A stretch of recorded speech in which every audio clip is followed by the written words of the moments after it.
Not even at the Mulsanne corner, which is 60% around this racetrack. Jarvis now getting a little bit of a shifty on. He's flashing the lights. Doesn't need to flash it at the number one car because it's slowing down. That's coming to a slight incline. He's out the second chicane now there, Peter, and there's a slight incline. Less than it was before, but because they've taken off the top of the hump. But that's where he's going to use a lot of energy to come up over that hill. Yellow at T17. That yellow is for Andre Lotterer, the number one. A stunned silence in this commentary box.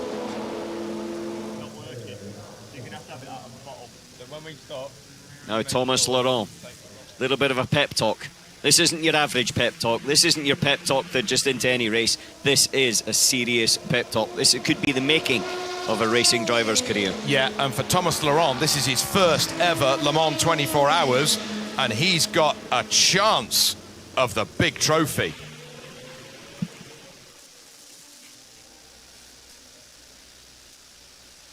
Okay, car is stopping. Andre, hold the clutch, try to start the engine. He's trying everything. He's trying everything. They read the data book. What's the book about the steering wheel? It's got 20, 30 pages for these guys to remember, but there's a point at which they just, according to which it might not work. Yeah, but there's also a point where the stress of the situation and the frustration of the situation, and you know, it sometimes needs a little bit of direction from someone sitting calmly looking at it on a page on a book. It's like a document manual. Andre, I think in that respect, is just sitting waiting. I know the thoughts going through your head at that point, and it's just despair. It's just where the whole world falls underneath you and you can't quite believe what's going on. Oh my goodness. Just shows you they've been taking it so easy for hours with that car. Missing all the curbs, careful driving, not taking any risks at all, and then for this to happen. Toyota last year, Porsche this year. Race isn't over. See, my little brain is thinking, what if they were just to take the other Porsche, drive it up behind, and push it back to the pits? Alas, we're not rallying here, Peter. We're not rallying. I'm just thinking, get it back. Somehow get it back.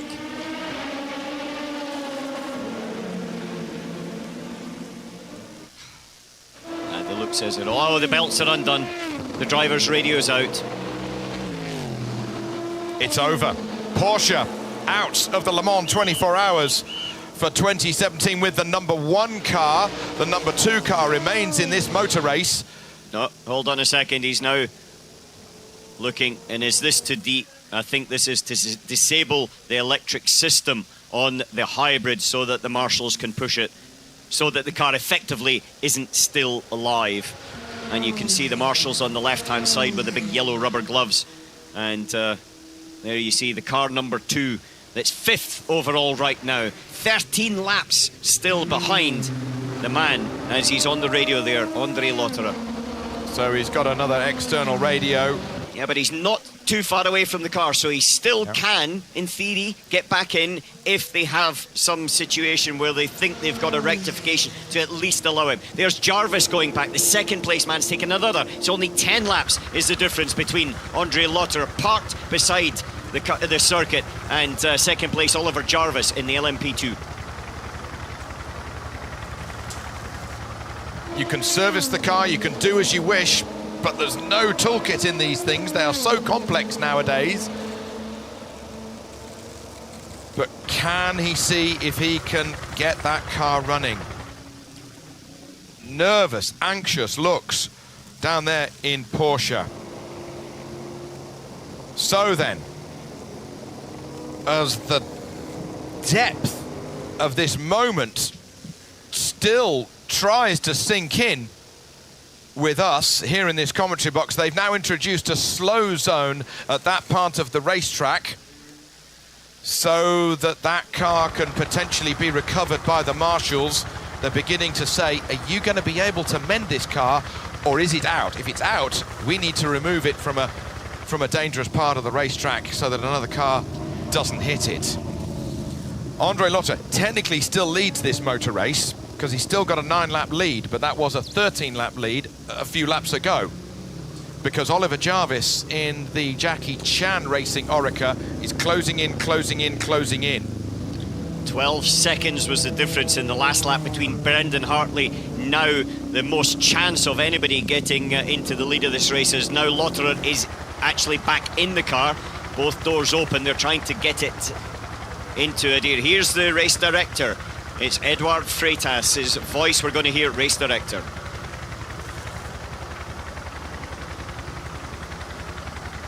Team manager, car 1, we are going to push your car into the opening, which is 20 meters ahead. If later on your driver can get his things together to continue, he is allowed to do it. We need to clear the track, please. That's for safety, just to make sure that they're away while Andre Lotterer is there. This is the second place car. Jarvis coming into the pits. They should do some rectification to the rear of the car, because one of their rear lights is apparently not working as well. And if that is the case, then there's a tail change. Jarvis out, Thomas Laurent in, the young French driver, slides into the cockpit. Now they'll try to do this while the refueling is going on, and then afterwards they'll do the tyres, and then if they do require to change the tail of the car, which will include the rear wing, then they'll do it after those. Thomas Laurent, 19 years old, never done the Le Mans 24 hours, and he could potentially lead this race in a few laps' time. What age was the youngest ever winner, Alex Wurz? 20. Should we phone him? Phone a friend. Right, well, as you look that up,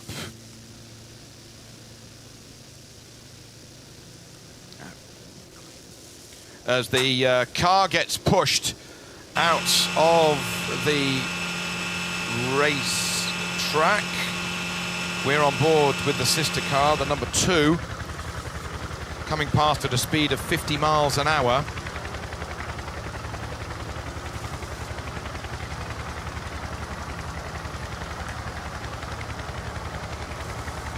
As they come down slowly through that slow area, that's on the way down to Indianapolis.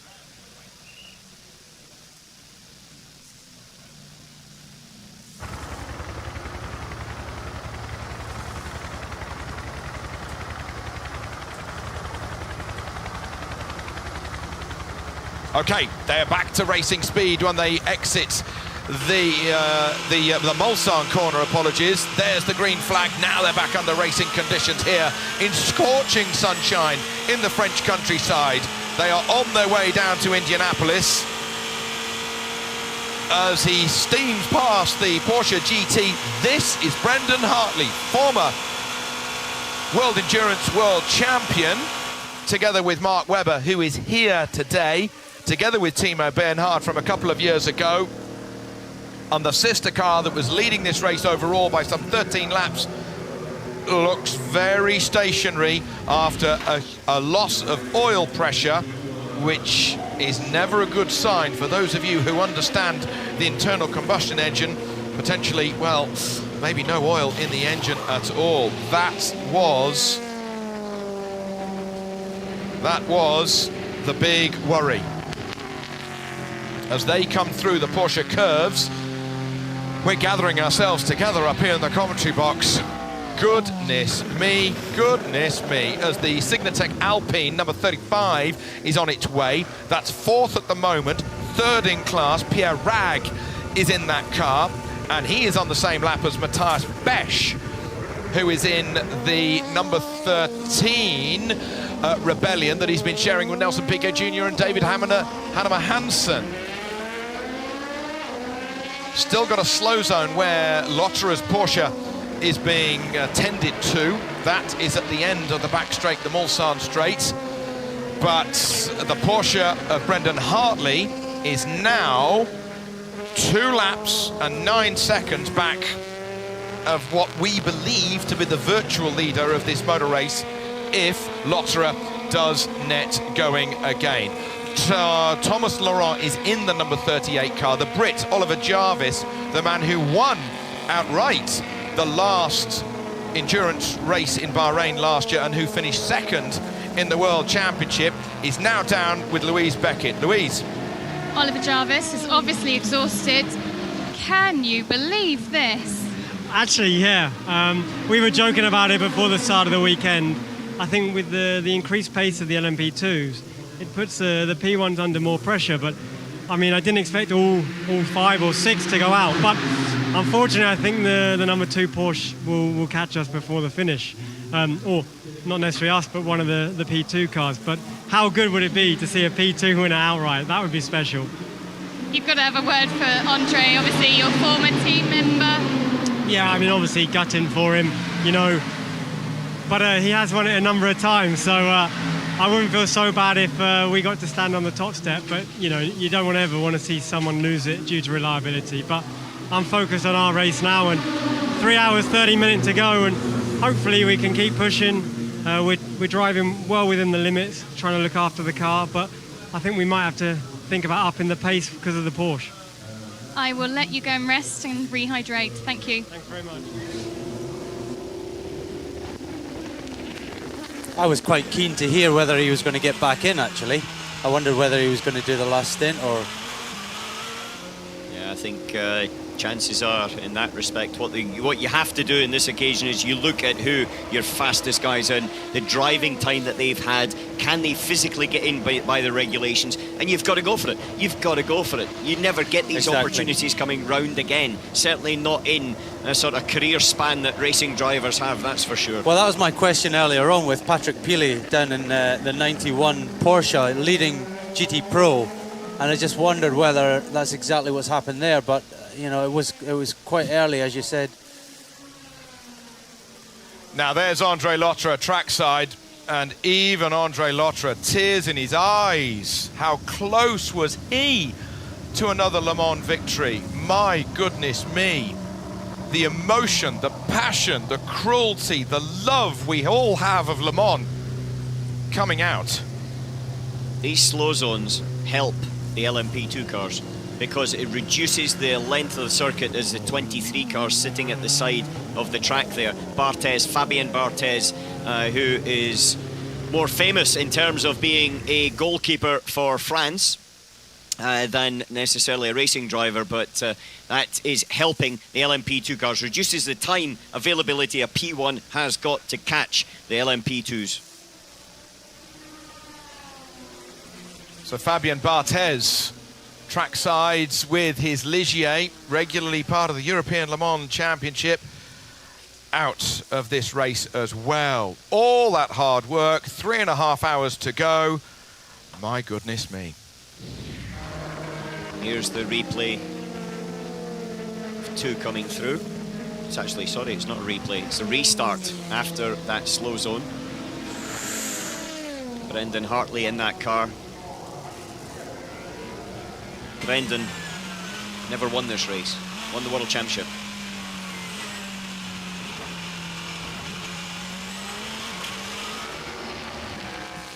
Now then, another lap being completed by the number 2 Porsche of Brendan Hartley. Get my breath here for a moment. He's 4th overall. The irony for me is that that number 2 car has been pushing, absolutely pushing for hours on end, taking big risks, and the number 1 car has just been cruising around off the pace, just saving the car, and it's the number 1 that's out of the race and the number 2 that is, you know, potentially going to win. Do you remember last night when that number 2 Porsche, Peter, was back in 57th position, and I mentioned about that Mitsubishi on the Acropolis Rally that went out on the first stage, right? This is hang on. That seems like weeks ago now. Yeah, it was weeks ago because it was last night. And a guy called Kenneth Eriksson, and he said, I'm dead last in this rally. I'm never going to win it, so I'm going to break the car. I'm going to drive over every single rock, cut every single corner, and be a complete hooligan on the car. Finished on the podium. He thought he was going home to Sweden early. Alas, no. He was on the podium back in Athens. He couldn't break the car. That's your analogy, isn't it? With this number... Well, whoa. Reel it in, boy. Easy now, easy.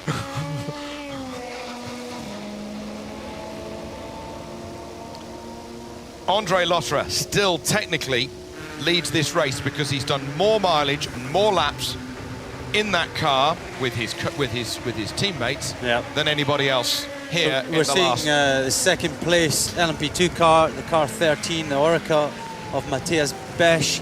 We know this car's got a problem starting up again, so I wonder after this pit stop whether it's the rear of the car is going to come off again, the hammer's going to come out, and whether they're going to have to fire it up with using that hammer. So, they do a pit stop. Just to remind you, there is the number 2 Porsche. It is 4th overall. Brendan Hartley, the Kiwi, at the wheel, rushing past us at 210 miles an hour down towards Indianapolis. We had the Porsche number 1 leading, and it still leads. Let us not forget. You must remind yourself of that. It still leads. But the previous leaders of this motor race include then the number 7 and the number 8 Toyota, but they are out after accident damage, which resulted in a puncture, which then resulted in bodywork damage and systems failure. The other Toyota failed with a clutch failure. And this is in a slow zone. This is in a slow zone. The car is supposed to be doing 80 kilometers an hour, 50 miles an hour through here. Okay then, Louise Beckett is down in the pits, and she has got Fred Makovici, who's just popped out of one of the Porsche 911 RSRs. Louise? While all of that's going on with the LMP1s and LMP2s, we've still got such a close battle in those GTs.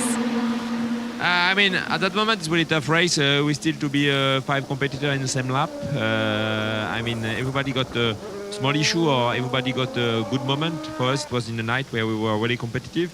Now we know that in a warm condition, it's slightly harder for us. So what's your strategy for the remainder of the race in terms of stops? In terms of stop, I think so. At that moment, if nothing changes, it will be a fight between us and the Corvette number 63. But we never know can happen. How many stops are you planned? We still to have 3 stops, I guess, until the end of the race, and after that's it. Thank you. Thank you, Louise. Thank you so very much. She's catching up with the insight into the GTE Pro battle. Lena Gage joining us back up here in our commentary position. Lena, part of the Audi Sport engineering background, with their recent success being a chief engineer and winning Le Mans as a chief engineer 3 times. Lena, good morning up here again. What a night, what a morning we've had. Yeah, I took a 3-hour sleep. Woke up again, the number 1 car was still in the lead, and then didn't see that coming like that. And my heart goes out to Andre. I know how much of a racer he is, and you can see it in his eyes. He's pretty disappointed. And, you know, there's only so much you can do from the pits. You've got all the knowledge in the pits, you know the manuals, you know the car inside out, upside down. You can try and tell the driver, but at times there's a cruel fate. Yeah, I mean, I guess we don't really know all the full details of what's happened with that car. I'm sure the guys back at Porsche are looking at all the data, seeing if there's anything they can do to fix it, to get it moving again. On the other side, the number 2 car stopped for just over an hour to do a change to its hybrid system, and it's pushed like crazy since that point. You never ever give up in this race, and it's going to be close coming to the end of the race with that car and P2 car. Lena first, Alan in a moment. What's going to be the atmosphere in that number 2 car, in that number 2 garage at the moment, Lena? It's easy to get carried away and to think about the end of the race before you've even got there. There's still 3 hours, 21 minutes, so they've got to keep their focus, they've got to keep their heads down, do what they planned, keep pushing to get that car to the finish line. Anything can still happen. I think we all know that. We've seen that at Le Mans. And they can't afford to make any mistakes. That's the bit that they need to work on. Make sure that they're up there at the end.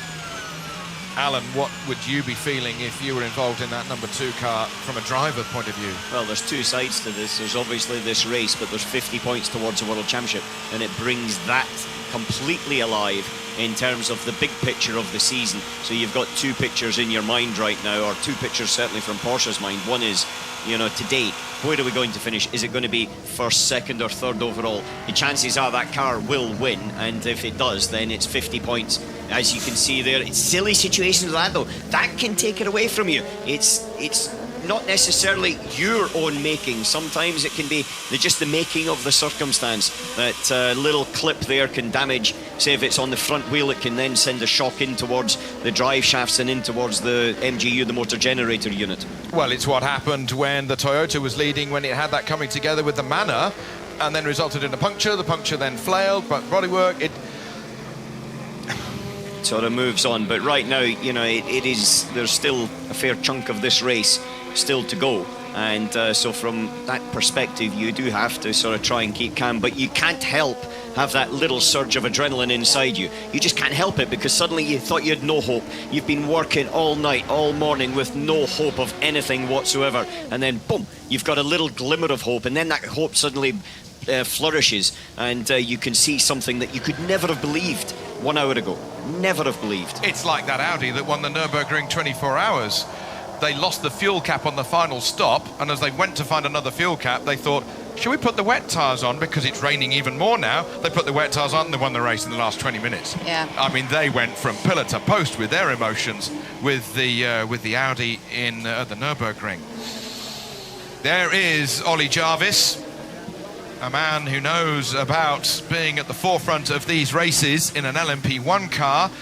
The stopping of the Audi Sport program in World Endurance Championship racing at the end of last year, giving him this opportunity in LMP2, snapped up immediately by the Jackie Chan Racing Squad and the Bentley Racing Squad in GT3.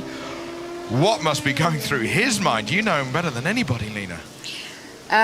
He's very level-headed, and he's going to be thinking about what he needs to do to get this job done, to get that car to the end of the race and be on the top step. Obviously, as Alan said, a bit easy to get carried away and to start thinking about the end of the race before it actually occurs, but there's still 3 hours to go, and I mean, anything can still happen here, and it's probably going to, isn't it? Thomas Laurent's the kid in the hot seat right now, and at 19 years old, that is definitely a hot seat. It's not as if he can draw on the experience of many years. If he can complete this and win, he will be the youngest ever winner of the Le Mans 24 Hours by about 2.5 years. The current youngest ever winner is an Austrian called Alex Wurz, who won on his debut in the big race. Goodness me. This is a situation. Le Mans can make your career. A race like this, a win, can make your career. It can give you the biggest kickstart that you could ever believe. Here we have the number 91 Porsche. This is Patrick Pilet, the 911 RSR, into the pits. It's leading the GTE Pro category. They're going to keep those Michelins on. They're going to just drop the pressures a little. And they lead this category by nearly a minute. And it takes about a minute to do a pit stop for this car.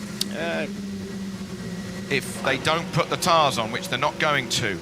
Yeah, Porsche are very quiet in terms of where their strategy is. Most of the teams, if it runs green in this category, look as if they could be maybe trying to get rid of a splash of fuel at the end if it runs, as I said, green. It depends on all of these slow zones. If there's a lot of slow zones, you can save quite a bit of fuel, and that will maybe help you in that respect. But it could be this category comes down to purely and simply who pits and who doesn't. That is your new leader of GTE Pro, the yellow Corvette.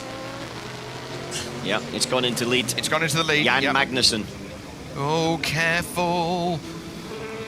And that's Serra, that's behind him, that's Serra, that's a second place Aston Martin, yes. 97, that's first and second. Third place has just came out the pits is Pilet in the Porsche that we saw fourth is Andy Prio, also just came out the pits as well. Crikey me, the drama in the last part of this Le Mans race is incredible for different reasons. This battle's been going all the way. Look at the third place car, Serra there. Look at them, nose to tail, flat out down the Mulsanne straight. You can't even see the Aston Martin, he's tucked right up behind the Corvette. How close is this? This is like NASCAR bump drafting almost. As they go into the first chicane, they're going to be moving over to their left-hand side. The Aston's going to look. Daniel Serra thinks about moving to the inside, but thinks the better of it. This is an endurance race, not a British touring car race of 25 minutes.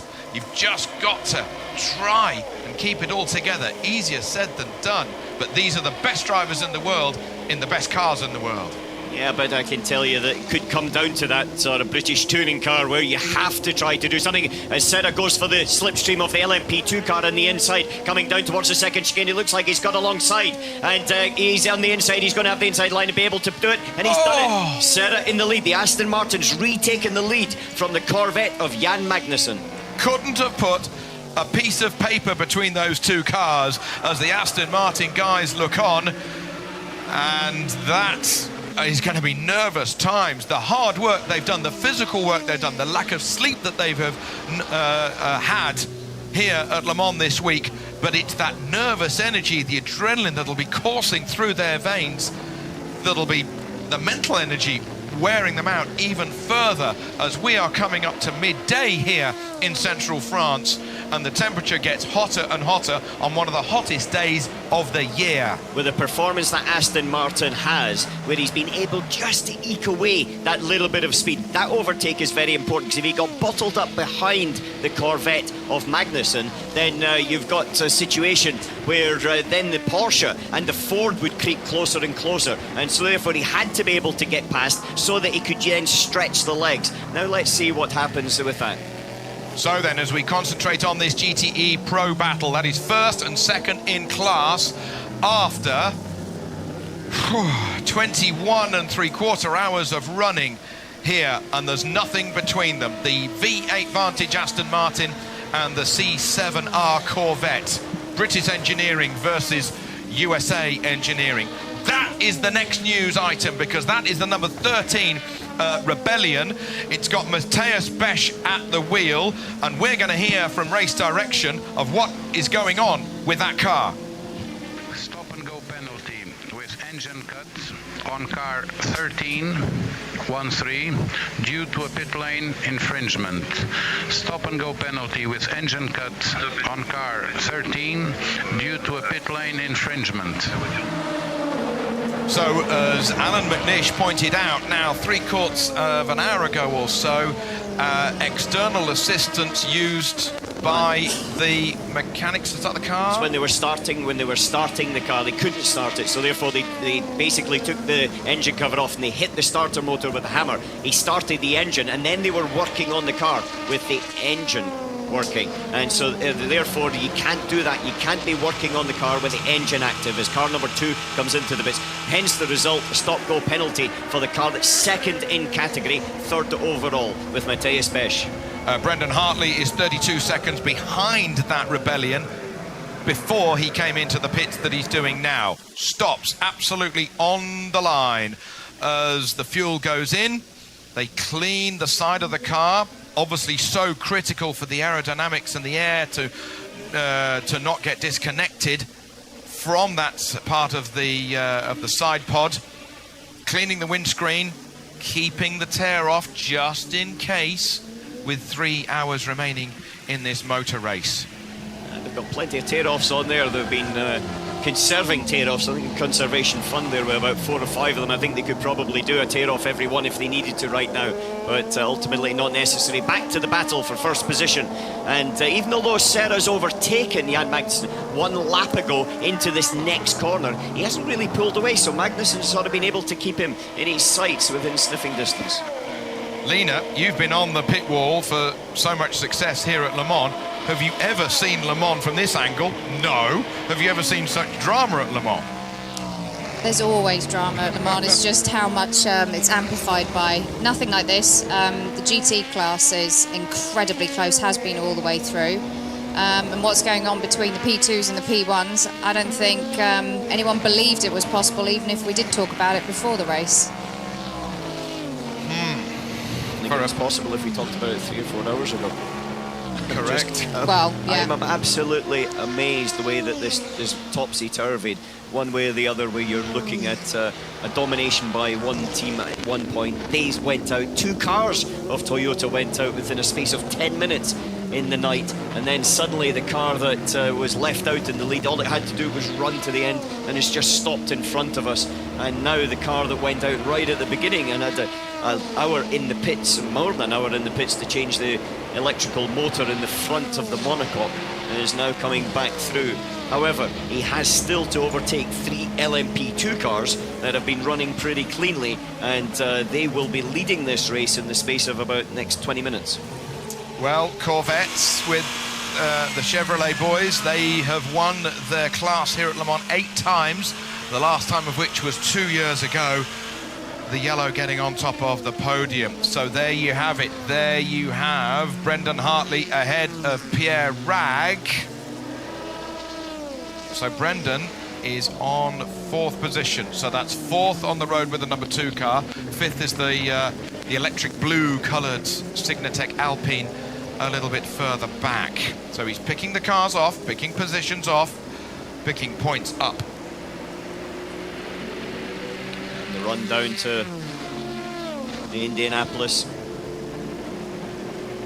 Bit of flashing the lights. That's more a case of just alert of the Ford, so he stays to the left there, so he didn't have to lift off, and he gets then maximum speed down into Indy. Lifts off, recuperates a lot of energy into the right-hander. Fritz Enzinger there was looking very, very nervous when he saw Andre Lotterer stopping. You could see sort of colour drain out of his face. Now he's got a bit more blood back into his system because he can see that Brendan Hartley might be able to recover the situation for the number 2 car. The pace of Hartley will be absolutely flat out. There won't be anything left inside that Porsche 919 monocoque. But Thomas Laurent knows he's got to up the pace to try and have the total upset of all upsets here at Le Mans in about 3 hours' time. That is a long way away at the moment. Alan, sometimes you've won Le Mans 3 times, but did you drive the last stint every time when you won? No. What's it like watching from the garage? That must be almost hell. Horrible, because you can't do anything about it. The best place is in the cockpit because you're actually in control of the situation. When you're out of control of the situation, the only thing is you've got to have massive trust, and you do have massive trust in your teammates, because if not, then you wouldn't be in this type of racing. And so therefore, even although your teammate is in the car, you're kind of living it with him all the way through. And that's the thing, is you're watching a monitor of the live onboard camera of your car, and you just watch it, and you're looking and predicting the traffic in exactly the same way as if you were sat in the seat itself.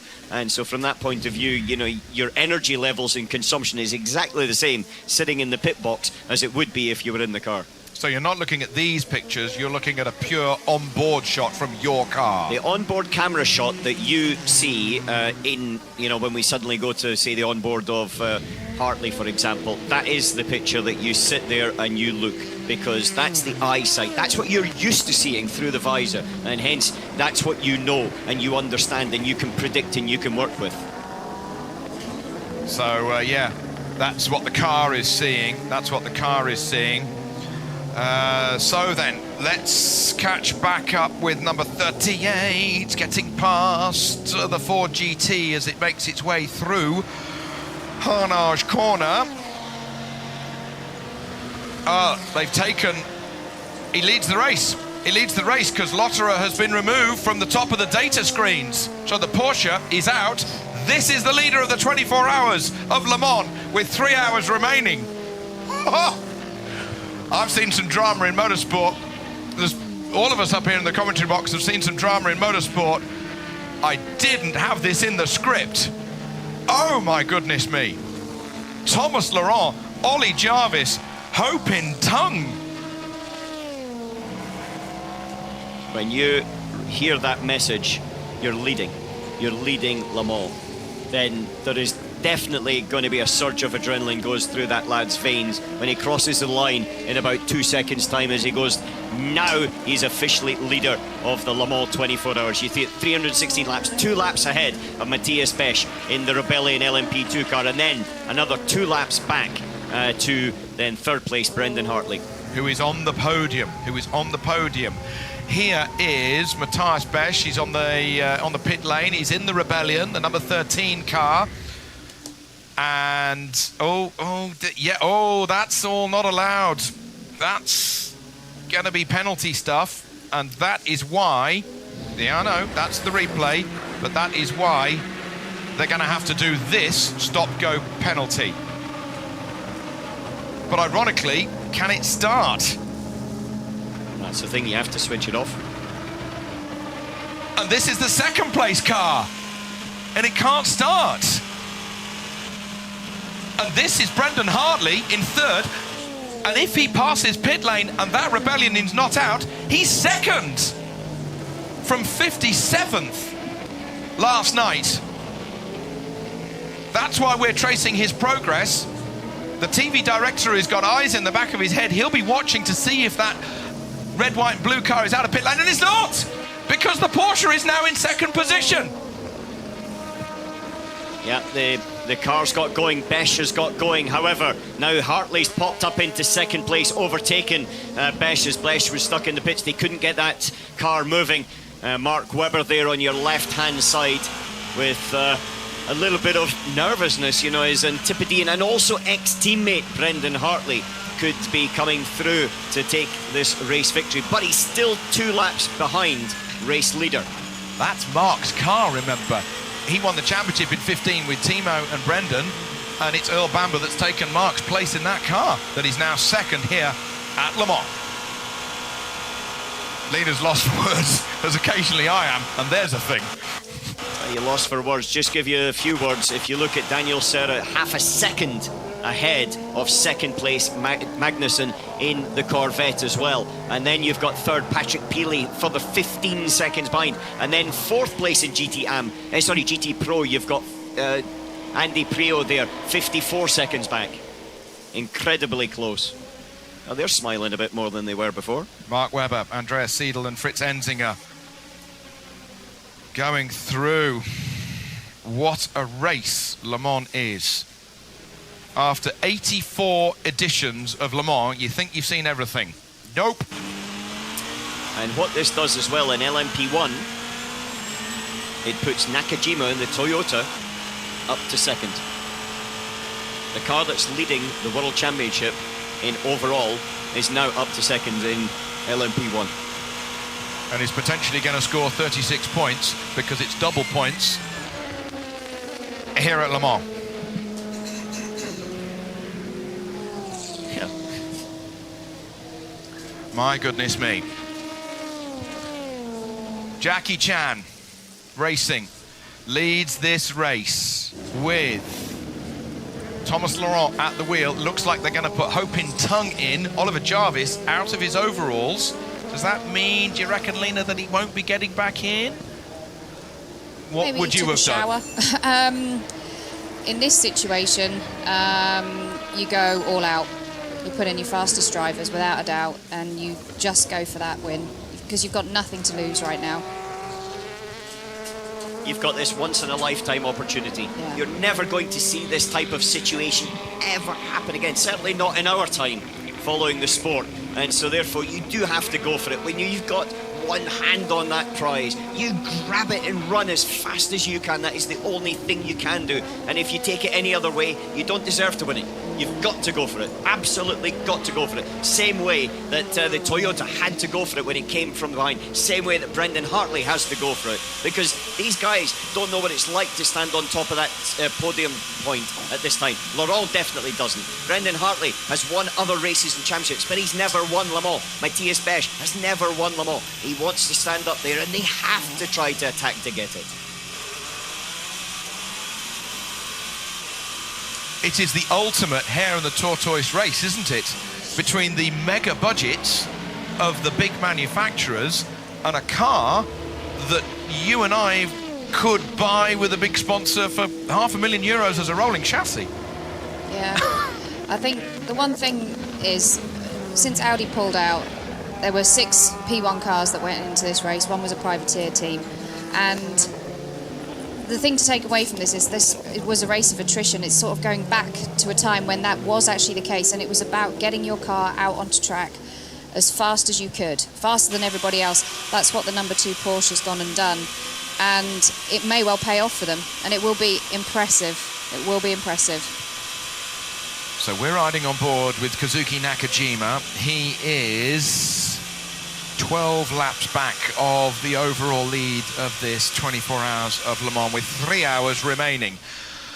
Let's take a breath. Let's have a quick look at how it all pans out. The leader of LMP2 leads this race overall with Ho Pin Tung, Thomas Laurent and Ollie Jarvis. The Porsche number 2 was 57th last night after a problem that put it in the garage, and it is now second overall. It is 2 laps back, which is 7 minutes behind the leader with 3 hours remaining in this motor race. Matthias Besch in the Rebellion is third overall.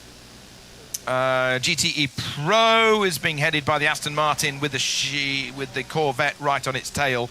The Porsche within touching distance, so the podium for those 3 cars very close indeed. And GTE AM is being continued to be led by the JMW Ferrari 488 GTE. And it's got Britt Will Stevens at the wheel. We've got another Brit at another Ferrari in second place. That is Aaron Scott with the Spirit of Race Ferrari 488. And we've got Matt Griffin. The Irish driver with the Clearwater Racing Ferrari. So it's a Ferrari 123 in the GTE AM class at present. GTE Pro is much closer to the line, but potentially there's more drama for the overall race victory. Can Brendan Hartley in the number 2 Porsche catch Thomas Laurent? Apologies if I keep calling him Thierry. Thomas Laurent by the end of this motor race. I think I need a cup of tea. And a tonics.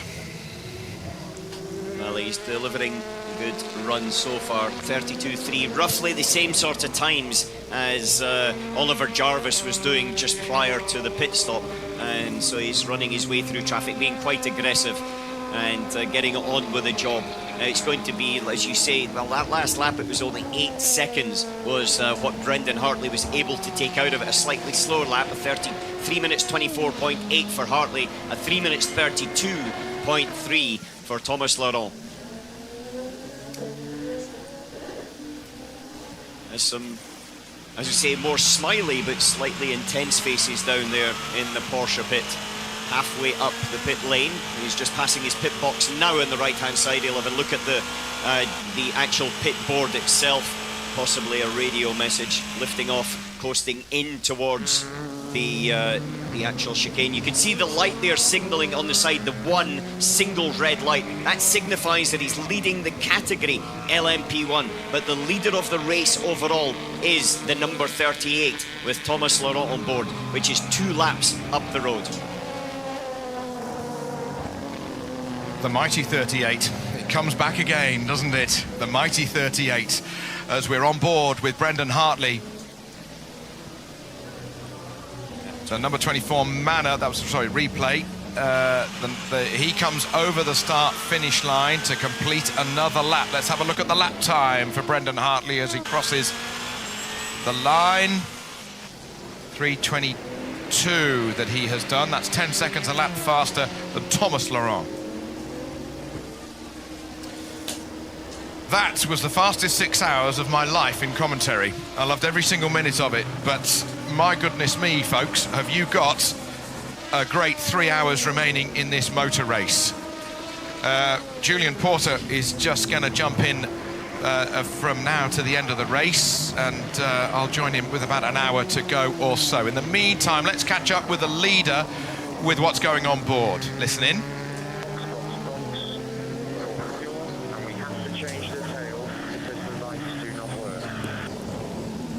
Well, that's something we heard about a little bit before. They'll have to change the tail because the lights do not work, so there'll be a time loss, probably 20 seconds to change that tail. They take it off with some quick fasteners, and then they'll take the whole unit off, including the rear wing, take it into the garage, a new one will come out, and then it'll go on. So what they'll do is they'll refuel first, about 33 seconds, and then as soon as that's finished, the mechanics will get to work straight away to change that tail. All 4 lights have to work. We've seen that in quite a few occasions in other cars through the course of this. Now that mechanic there stopping it is now telling the rest. Andre Lotterer back to the pits. All that work, all that testing, all that time. They had the speed, and they had the race in the palm of their hand. But a cruel, cruel twist of fate has hit Porsche here at Le Mans in 2017. 3 hours remaining in the Le Mans 24 hours for 2017. Toby Moody signing off. Julian Porter, you're going to enjoy these remaining 3 hours.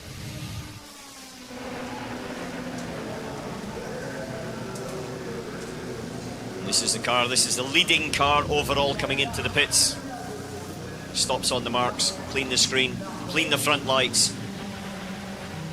Drinks bottle in towards the driver. Data card changed, refueling going on at the time. Quick polish and then they'll go to work. Also just having a little check at the back, making sure the brakes, looking at the discs. And now you can see the quick T-bar fast release. And there's another lap gone.